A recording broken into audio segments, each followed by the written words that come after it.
There's a component of cover crop misses that I have overlooked and even neglected over the years, and I'm just starting to figure it out. 2.5 weeks ago, I moved these breeder gilts with Ferdinand, our boar, into this paddock. I've already broadcast some cover crops. I'll talk about those in a moment on this field before I move the pigs, but it's time to move them again to the next paddock and then prepare the paddock that I'm moving the pigs off of for regrowth. I'm Rob from Dowdle Family Farms, and while we're doing this work, let me show you about this overlooked component of cover crop mixes.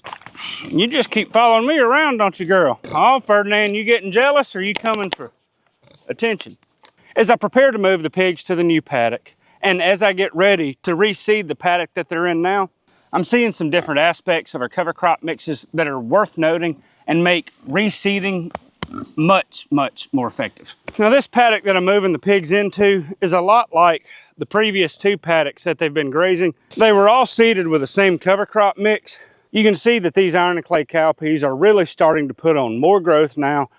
They're also starting to flower and seed. The sorghum Sudan grass has gone to seed, and indeed Ferdinand's been stripping the seeds off the heads to eat the grain. It's basically milo, which is used for a lot of different feeds as well. In a lot of places, the sorghum Sudan grass, like right here, is not growing very thick. And the main reason is those 2 paddocks received some irrigation in the dry weather earlier this spring, and these did, and this paddock did not. So a lot more of the grasses like Vasey's grass and others that are less nutritious are in here, but that's not entirely a bad thing. Let me show you why. Now, for the most part, these breeder pigs have eaten just about every bit of the cover crops that I planted. Every now and then, you'll see a little touch of sorghum Sudan grass like that right there, which is actually regrowing. But for the most part, everything that's here is this Vasey's grass and these other grasses that just aren't nutritious at all. If you've seen any of my other videos, I talk a lot about nutritious crops for pigs, and pigs are not going to gain weight on grass. Even the grazing type pigs will eat a lot, but for the most part, their body condition is maintained by grain, even if it's only 1 or 2 pounds of grain a day. And they grow slower. So in order to put weight on pigs, we need much more nutritious crops. I often talk about how I include sorghum Sudan grass in our cover crop mixes, even though it's not the most nutritious for pigs. And it's not very nutritious compared to many of the other crops we grow. However, compared to other grasses, sorghum Sudan grass is a boon for pig nutrition. Let me explain. But over here where I've got our feeder pigs, I'm standing in a field here that had sorghum Sudan grass growing real thick right here. And this group of feeder pigs, I'm guessing, are averaging about 100 pounds a piece. So we've got roughly 2,000 pounds of live weight pigs on this 1.5 acre field. Don't get me wrong though, this group of feeder pigs has a 1-ton bulk feeder, and they can get free choice feed whenever they want. But they still annihilated the sorghum Sudan grass in this paddock. And over here, they've eaten most of the nutritious forages, like the cowpeas and the forage soybeans. Because they're sorghum hybrids, the stalks of sorghum Sudan grass has a lot of energy in them. In fact, sometimes they taste almost sweet. Even though the pigs have a well-balanced hog-growing feed ration, they still enjoy coming out here and foraging on the sorghum Sudan grass. This 2,000 pounds of pig weight will probably take at least another 2 weeks, maybe 3 or 4 weeks, to really knock down all this sorghum Sudan grass. I could have them graze it much more quickly if I took the free choice feed off and hand fed them daily just a little bit less than normal. But to be honest with you, I don't have a whole lot of nutritious forage for them to eat after this. So they're fine being out here another couple weeks, manuring the field up a lot and adding even more fertilizer out here. Hey, eat that. There you go, there's the grain.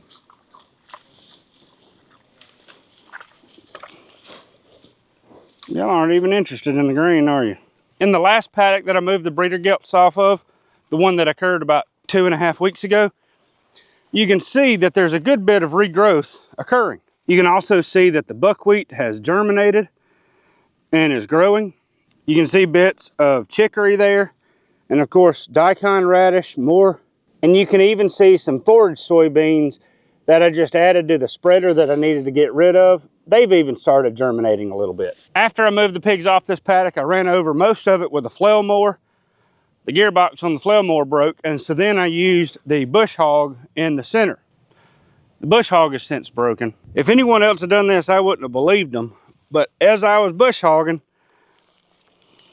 This pin here that holds onto that swivel mount came out. I don't know if you can tell, but there's a little hitch pin that goes in there. It may be 1/8 of an inch, 3/16 of an inch. These arms spread out and broke that little hitch pin. I'm going to drill that out and put a heavier pin in there, and then I've got to heat that up and beat it in. That'll be a task for later this week too. It seems like there's always something tearing up on the farm, so I guess I'll be doing it with a lawnmower today.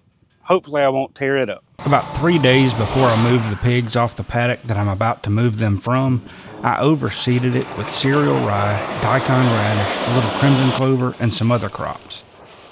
The pigs will eat some of the seed, but most of it should germinate pretty well. The pigs will just drive it into the ground with their feet as they walk and move around.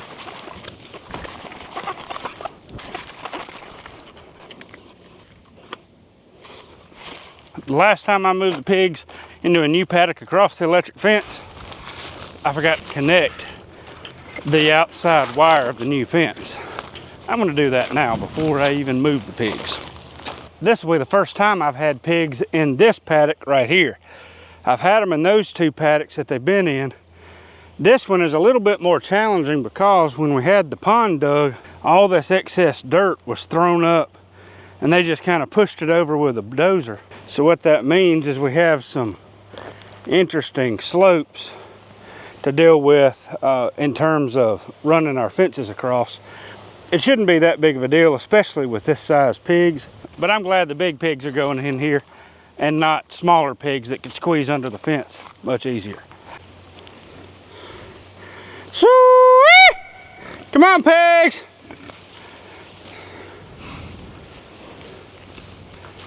Come on, Ferdinand! You're not getting quite under that. I'm glad I got it off. Herds of pigs walking through fields. There's Ferdinand going up there on top of that mound of dirt. Man, that move was so easy it ought to be criminal. I've got a friend in another part of the state that watches these videos, and he told me one time that I make these pastured pig moves look easy. And honestly, most of them recently have been incredibly easy. I'm not trying to make things look like it's always flowers and sunshine on the farm. Things can be pretty tough. It's hard to record during those moments though. But I talk about how easy it is just because I've had so many pig moves that have been miserable. Whether I've tried to load pigs on a livestock trailer or chasing them halfway around the farm because we didn't move them right, out of my own ignorance and stupidity many times, and just not knowing what I was doing. I've made a lot of mistakes and had a lot of difficulty moving pigs. And having gone from moving one group of pigs every 2 to 3, sometimes 4 weeks, and it taking 3 or 4 hours to set up new paddocks, to being able to move our pigs every day or 2 with strip grazing, just because of different management systems, it makes all the difference in the world. So I'm not just being dramatic when I say that it's so easy to move these pigs. And setting up the infrastructure with a high tensile electric fence, with the shapes of the paddocks the way we do, and saving as much money on feed costs as we have, it's been a game changer. Now the paddock that I just moved the pigs into, I'll probably leave them in there for anywhere from 2 to 3, maybe 4 weeks. I doubt it'll be quite that long. That one field that the pigs are in has never had pigs in it before, and I'd like a chance to put a lot of pig manure in there. And the main way of ensuring that the pigs put a lot of fertility in that pasture is to feed them a lot, which is going to take a little time with just 4,000 pounds of pigs.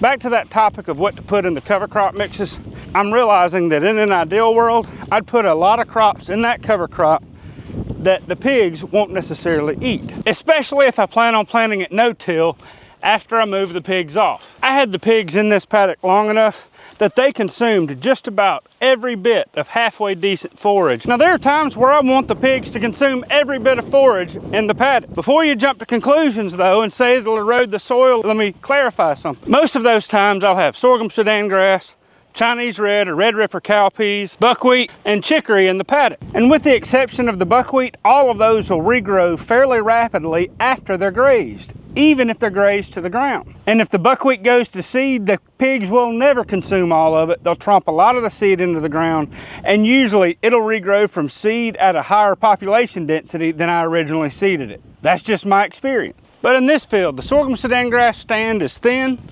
There's a lot of other weeds in there. And especially this time of the year, the first part of September, I want to be planting some fall cover crops to give me some good grazing in November and December. And because of that, I've got to overseed those crops, which I've already done. And having that extra grass and weeds that the pigs have not consumed in there is excellent, because I can go back over it, mow it, and it'll create a mulch that'll help hold moisture so that when it rains or when I irrigate, these new seeds that I'm planting can grow well. But leaving forage in the paddock that the pigs either won't eat or moving them quickly enough so that they leave more material on the ground can make it so much easier for reseeding. And we don't have to use no-till drills. We can just broadcast the seed and mow it. And having this extra layer of mulch in the ground not only improves soil health, but most importantly, it helps regrowth, because it can help hold soil moisture not only underneath the ground, but on top of the ground if we're broadcasting the seeds over the ground. And for me, in this dry weather, the no-till drill is not the most effective way to plant. Broadcasting the seed on the hard ground, having a little mulch over on top of it, and then irrigating it or letting it rain will make a huge difference in terms of producing a good, high-quality crop. It's important for both small farmers and larger farmers. Small farmers likely don't have a no-till drill or other type of equipment to plant very well, or maybe they're like me and the no-till drill they have is a lightweight one that's smaller. But for large farmers as well, dragging out a no-till drill will still plant fairly quickly, but it's not quickly as broadcasting and maybe mowing. So if we can include components in our cover crop species mixes that the livestock don't eat, or if we can move the livestock off of them before they graze it, if weeds grow up in our cover crop mixes that the pigs don't consume, we can use that to improve the soil and help get a better start on our fall planted cover crops. Sometimes we may want the livestock to consume all of the cover crop, but sometimes, like in the fall, when we're having dry weather and we're trying to overseed our cool season crops, this makes all the difference in the world when trying to get them planted. So one of the next couple videos that I publish will show how we are irrigating this cover crop and if it's worth all the hassle.